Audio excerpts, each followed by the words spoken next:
Assalamualaikum warahmatullahi wabarakatuh. Perkenalkan, nama saya Adi Raffi Hidayatullah, murid dari SMKN 1 Kebonsari. Saya kelas 12 TKJA.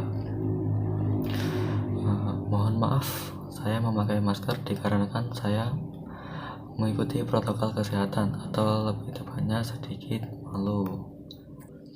Tujuan saya membuat video kali ini akan mempresentasikan materi yang sudah saya ambil dan sudah saya rangkum dari kelas 11 tahun kemarin.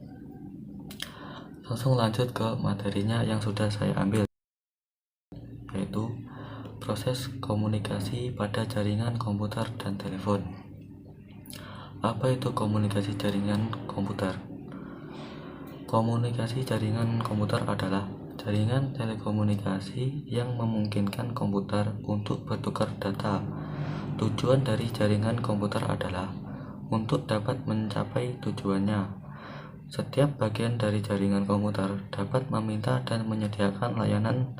Selain itu, peran jaringan komputer diperlukan untuk mengintegrasikan data antara komputer klien sehingga data yang relevan diperoleh.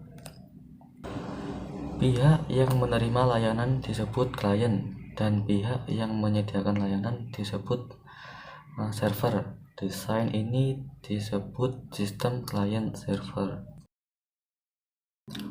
Manfaat dari jaringan komputer. 1.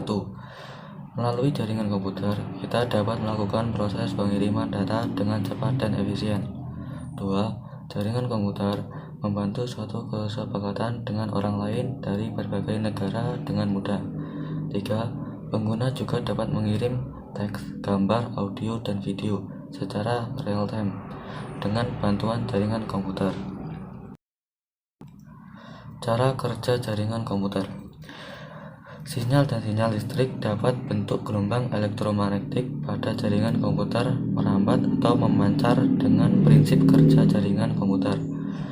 Agar jaringan dapat berputar informasi data, perangkat yang disebut modem, demulator, modulator digunakan untuk mengubah sinyal analog menjadi sinyal digital dan sebaliknya.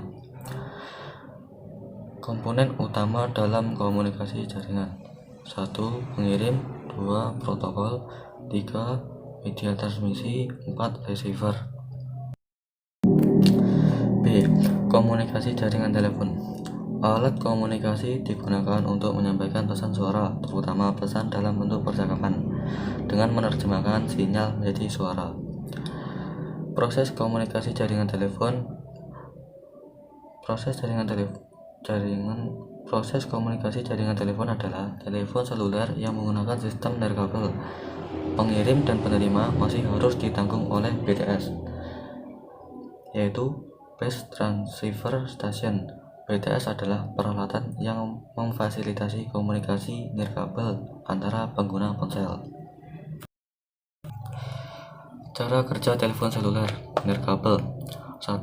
Suara dari pengirim diterima oleh perangkat yang disebut mikrofon. 2. Mikrofon mengubah gelombang suara menjadi sinyal listrik dan kemudian dipancarkan oleh ponsel ke stasiun pangkalan terdekat. 3. Sinyal diterima oleh BTS dan sinyal diteruskan ke pusat telekomunikasi. Itulah materi yang sudah saya ambil dari kelas 11 TKJ tahun kemarin, yang sudah saya rangkum sedemikian rupa. Mohon maaf, saya pamit undur diri. Wabillahi taufiq wal hidayah. Wassalamualaikum warahmatullahi wabarakatuh.